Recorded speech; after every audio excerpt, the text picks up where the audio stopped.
Hi guys, I am so excited about this video because this is something I would have killed to have seen before I had my baby. For those of you who don't know, I have a almost 4-month-old. How the heck did that happen?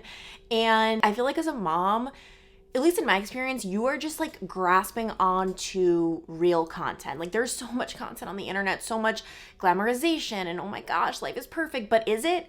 And I feel like I am like kind of going through the weeds of social media trying to find anyone who's just real about everything. It helps so much. And so I want to be that for you. And I hope this video can really, I hope it can help people who haven't had their baby yet, but also even if you have, just talking about some of the real stuff that maybe it's not talked about as much, or at least for me, it was surprising. Like, I didn't know this stuff. I wish someone had warned me. Starting with number one, I just feel like this has to be said because this caught Zach and I so off guard. Maternal blood. I had never heard of this, but it can happen. I have no idea how common this is. Basically, when the baby comes out, I don't know if this is even for a C-section or not. I had my baby vaginally. They can swallow a whole lot of your blood. Like this sounds disgusting as I say it, but it's a thing apparently. I mean, not apparently, it happened to us. And it's in their bellies, it's chilling. I had my baby at like 7:18 p.m. That first night, I want to say it was like 2 in the morning, 3 in the morning. And all of a sudden, Zach is holding him like this. We hear something and he kind of like goes like this. And there's just black coming out of Decker's mouth. Like black. It's all over Zach's shirt. It's just everywhere. And I was so out of it, so sleep deprived, so exhausted. And Zach was just like, is this normal? Like there's like black. Like he just threw up black. I just remember looking up and just being like, no. I don't think it's great when they throw up black. Like I'd never heard of that before. When the nurse came in, they literally check on you like every 2 hours for better or worse because you want sleep, but whatever. It was good. She came back in and we were like, hey, our baby just threw up black. They explained to us maternal blood. It's all good. Next thing, I wasn't prepared for how tough it would be to hear your baby cry. Obviously, like they put the baby on your chest if that's what you choose. And you hear the baby cry and that's all you want. You want to hear the baby cry. Oftentimes, at least for us, like there was just so much fluid and just stuff. He didn't cry right away. They had to get all of that out of him. They're like sectioning stuff. And you hear that cry and you're like, heck yes, like best feeling in the world. I was not thinking heck yes as this is happening, by the way. I don't know why I just said that, but I was just so relieved. Then the cries hit, and I will tell you, like, his cries now are actually easier to hear than they were in the beginning. There is this very specific newborn screech. Oh my, like, I obviously didn't take any videos of him crying, but there are live photos where, like, if I click it, because he was getting like a little like wash down type thing in the hospital and he was crying during it, and I was taking videos because it was really cute. Which I didn't even think it was that cute, by the way. The nurse was like, oh my gosh, you're gonna want these photos. And I'm like, do I? He's screaming bloody murder. But I took them anyway because she like was like, every new mom and dad. I could barely walk because of the, recovery after birth. And I'm just like, I don't want these photos. But anyway, I took them. If you click on the live photo, it is the most horrible sound I have ever heard in my life and I will ever hear. Like it literally brings me to tears listening to it now. Like, I don't do that. Obviously, I don't sit around replaying these photos. But yeah, so I wasn't prepared. Like babies cry, you hear them cry, it's no big deal. I just wasn't prepared for like how upsetting it would be. And even just coming home from the hospital, his cries, like literally like my heart felt like it was cracking in half. And it's a thing, babies cry, right? Like, but I was really caught off guard by like, it would bring me to tears. So that's just something to keep in mind. I will say the next thing though, it does get easier, and it especially gets easier when you know your baby and you can differentiate like, oh, this is what he wants, this is what he needs. In the beginning, you're just like, I don't know, like, do we change the diaper? Does he need milk? Like, it's just very overwhelming. It does get easier. I was also really caught off guard with how overwhelming it would feel to love something this much. Obviously, when I was pregnant, I loved Decker more than I loved him so much. And then the baby gets here and it is like something you have never, ever, ever, ever, ever, ever experienced in your entire life. And that's coming from someone who considers their dog to be like her firstborn son. Like I love Asher more than anything, but I will say this love for your baby is just in a different category. And it was almost not a bad thing. It was just very overwhelming, I will say. And I distinctly remember thinking on like, it was either night 3 or 4 or 5, it is not healthy to love something this much. Like, this is not good. Like, I don't know what to do. Because I just had so much anxiety over sleeping and keeping him safe and all of that. And I just was like, how can any of us survive? Like this is just not good. it passed. And now like I'm just used to how much I love him, right? Like it's just, of course, but I had never experienced that before. So that caught me off guard. This next one I wasn't sure about until I had my baby. The baby products are worth it. Like obviously I feel like when I was a baby, half of these products that you see on the market didn't exist. And so I thought to myself like, oh, like if it didn't exist and they didn't need it back then, you don't need it now. No. I was texting my friend the other day, like we were kind of just talking about this. As a mom, as a new mom, if it is going to make my life even 5% easier, because the days are not necessarily easy, but if it's going to make my life even 5% easier, worth it. 100% worth it. And some of my favorite products are my Momcozy products. These things have truly made each and every day run so much more smoothly, and it's just so much more enjoyable because of that. I am getting to work with them on this video, and I wanted to show you guys a few of the ones that are just like top of the list. If you are creating a baby registry, these are must ads. And even if you've already had your baby shower, your baby's however many months old, it's not too late to discover products that will just make your life so much easier. Starting with the first thing, this is probably my most used baby product out of every single thing. My most used item, it's the Clean Pal Pro Baby Bottle Washer and Sterilizer. I just don't know how I would do it without this thing. It makes the process so much easier because yes, we are breastfeeding, but I also am pumping. And to be able to throw in all of the bottles, to throw in all of the pump parts, it just makes it so much easier. I cannot imagine having to like stand there and scrub everything. And then not only that, with the whole sterilization process to have to get out my pots and pans and boil water, like it's just a lot when you have a baby. I also went ahead and got the Diner Pal high chair. I wanted to have something set up and in place for when he starts eating solids. And first of all, I love the way this looks. Like, let's face it, the high chair is a piece of furniture in your house. I wanted it to look cute. And more important than that, I also wanted something that could grow with him. So with this high chair, there are 7 heights, 2 depths. You can also move the footrest up and down depending on his growth and how big he is. And it can also be changed into a learning tower, which I am so excited about when he can actually stand and he can like help me in the kitchen. For any moms who are breastfeeding, your portable pumps are going to be your best friend. I've been using the Mobile Flow hands-free breast pump, and let me tell you, it is so nice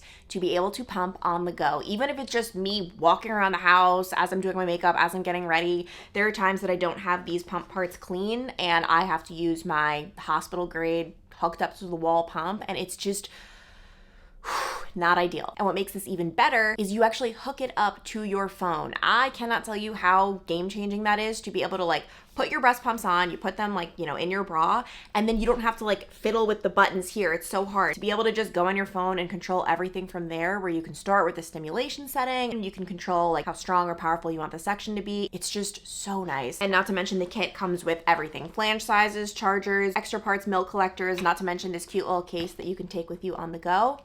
10 out of 10 recommend. And I've also been loving my seamless floral nursing bra. This is, first of all, the best material ever. Like, it's not, I've had nursing bras and pumping bras that are very like just scratchy and don't feel good when they're on. This is such a good material. It's very flexible and it's cute. When you are postpartum, or even just like right now, I don't know what you'd call me. I had my baby, it's been a few months. It's the little things to make you feel a little bit more cute. This is a nursing bra, but I use this for pumping as well. All you do is you take off the strap, and then this piece helps keep your pump in place. And I'm excited to share that you guys have the chance to win some of their best-selling products. All you have to do is join their baby registry program, which I'll have a link below. You'll then share the list and activity link to your social media, and you'll automatically be entered to win. And by the way, the grand prize is the Change Go baby stroller, which I love. This is what we use all around the neighborhood, but I'm also excited because it grows with you, and eventually we'll be able to fit a baby and a toddler in it. That is like the coolest thing ever. So I will have that link below. I'm rooting for you guys. I really hope one of you guys wins. Probably won't feel like yourself in the first week. It is all one big haze. It's almost just like survival mode in a good way though. Like when people said that, I was like, is it just gonna be like awful? No, like you're having great moments, but it truly is survival mode. And you're sleep deprived and you're just trying to figure out this human. I mean, I remember in the hospital, I was just like, how do I hold him? Like he was in his bassinet. I didn't know how to pick him up. Like I had no idea. I know that's probably rare. I'm the youngest sibling. I just don't have a lot of experience with babies. I have zero experience, actually, I will say. In our child care class, we took like a baby care class beforehand. The instructor said like, just show of hands, has anyone never held a baby before? Or no, it was, has anyone never changed a baby's diaper? Like I hadn't even held a baby. And I raised my hand And I remember it was like a trap. She was like, really? You asked me. Like, why are you making me feel bad about this? I don't think she meant to be mean, but I was like, oh shoot, I shouldn't have raised my hand. But anyway, first week, I will say the first 2 weeks, it's really the first 2 weeks for me of like a giant haze. It's going to happen, and I actually am happy. I had a couple of friends who told me about this beforehand. Just knowing it's okay to not feel like yourself made me feel 20 times better. So just know, like, hey, if I'm feeling weird, the baby blues is a thing where you just feel sad for no reason. Like, literally no reason. You can't pinpoint it. There's zero reason. I didn't want to be pregnant anymore, because some people have said, like, that could make them feel sad. Like, oh, I miss being pregnant. No. I was so happy to not be pregnant. I was so happy to have my baby. Like, couldn't pinpoint it, but you just feel weird. And it passes. That is the key here. It passes. Breastfeeding. This is something that caught me very off guard. Very, very, very off guard. And it's my own fault. Like, I went into it like, yeah, I'll try breastfeeding. We'll give it a good old try, see if it works. I guess I didn't realize just how important it would be for me to be able to breastfeed. By the way, fed is best. Believe me, when I like wholeheartedly think that. But for me personally, if I can, I would love to be able to breastfeed. And it just wasn't like as easy as I thought. Like, I literally thought, like, and this is the case for some people, but not the case for us. You literally just take your baby, you latch them on, all is well. No. Getting the latch was so hard. The positions is really hard, getting both of you comfortable. My baby was not latched properly. He had a very shallow latch. I had heard, like, oh, okay, yeah, don't have a shallow latch. I didn't truly understand what that meant. I didn't truly understand how to get your baby to have a deep latch. I didn't understand the importance, because he had a shallow latch, which, by the way, was so painful. That's another point. I cannot iterate this enough. Breastfeeding is not supposed to hurt. I had heard that, and I thought, oh yeah, of course it's not supposed to hurt. Like, of course it's gonna hurt. No, I'm still breastfeeding my baby to this day. It does not hurt. If it hurts, you're doing it wrong, which is fine. But just know, like, no, you don't have to live in pain. No, it's not normal for your boobs to be bleeding, because that did happen to me.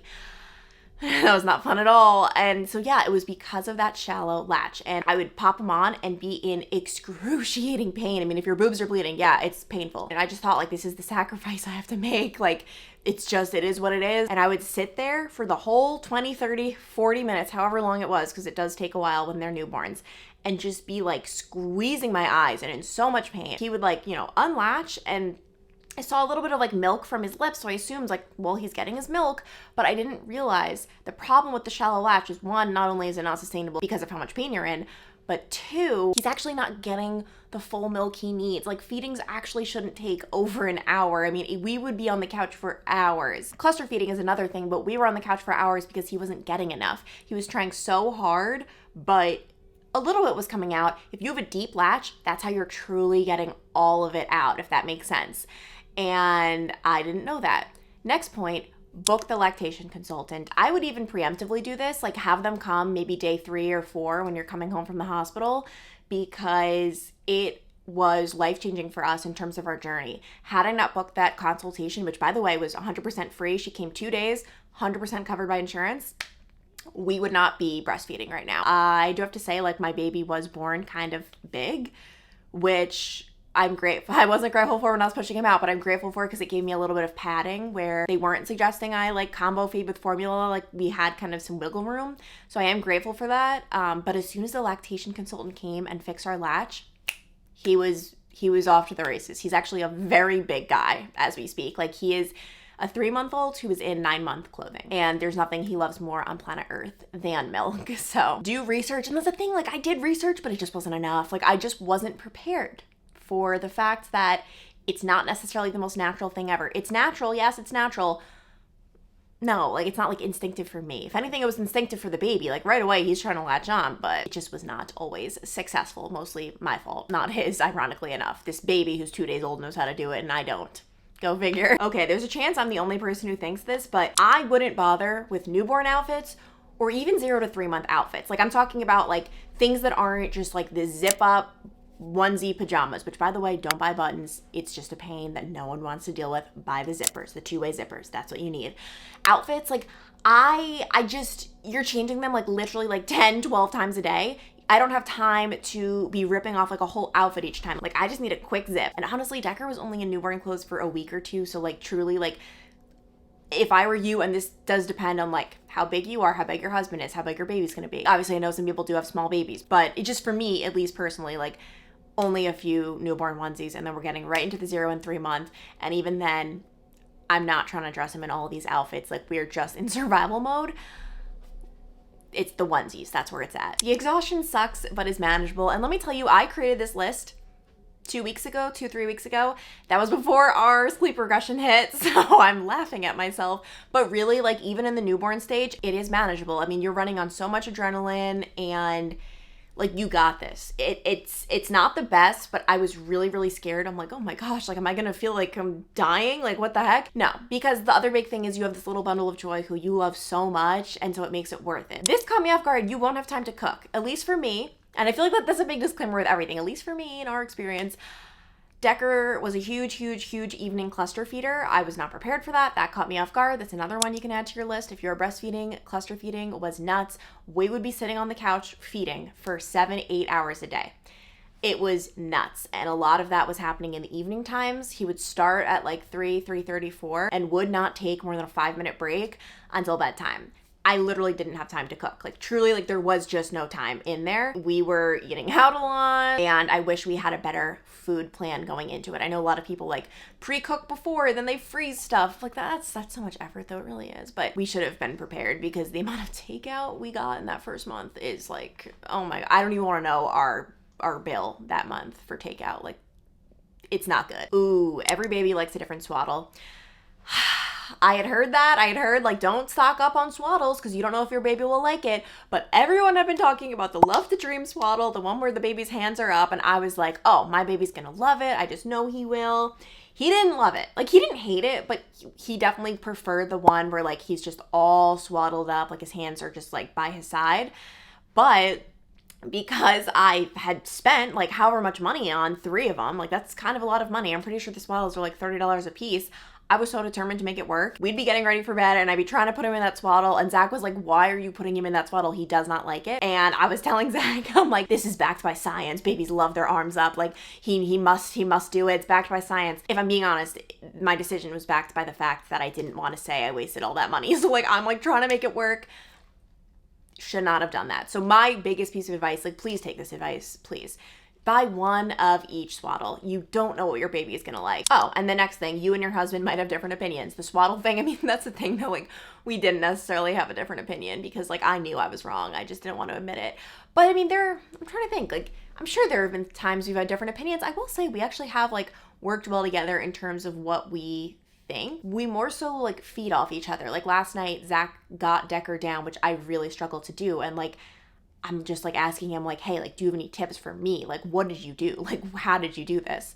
So really try to, like, work together and find out, like, why does this person like this? Oh, this one. Not every baby loves pacifiers. I was told a myth. I was told a lie. I thought, like, all babies like pacifiers. Like, they're crying, you just stick a passy in and then they stop crying. I'm obviously kidding. Like, I didn't think it was that simple, but I truly did think, like, all babies liked them. We've tried all of them. We've tried all shapes, all sizes. He's just not a pacifier guy. He'll literally take it, like, once every 6 days for, like, 3 minutes. And to me, like, I throw a party for those 3 minutes. I'm like, he's doing it! And then he stops and we go back to the people we are. And we are not pacifier people, apparently. I also didn't realize how bad newborn baby skin can be.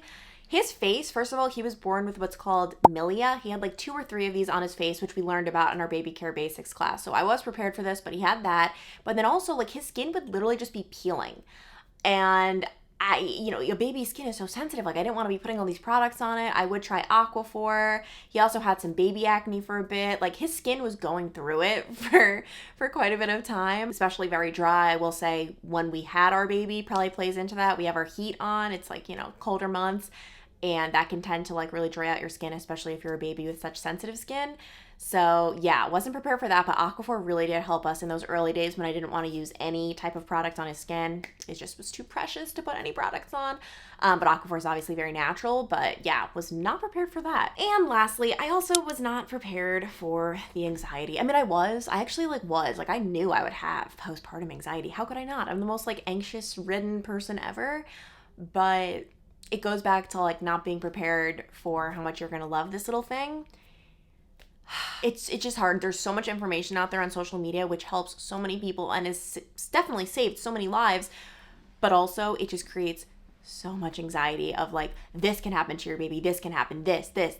It almost makes it feel like if you reach like 6 months and your baby is still alive, like you've made it, like you are the chosen one, and it's actually like an abnormality. Like that's what it feels like sometimes. So I am like much better now, but in those first couple of weeks, oh my God, like at one point I was literally like holding up a level to my baby's bassinet because I was afraid that it wasn't like perfectly level. It was, plot twist, spoiler alert.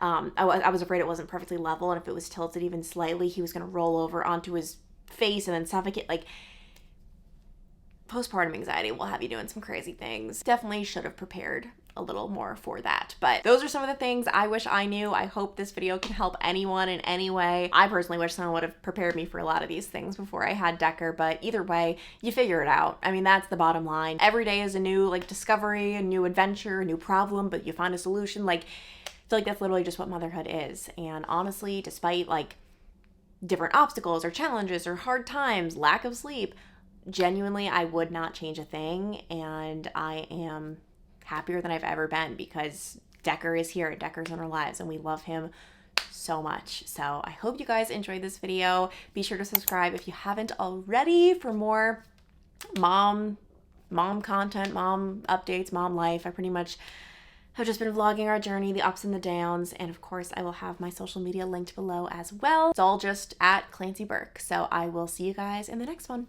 Bye.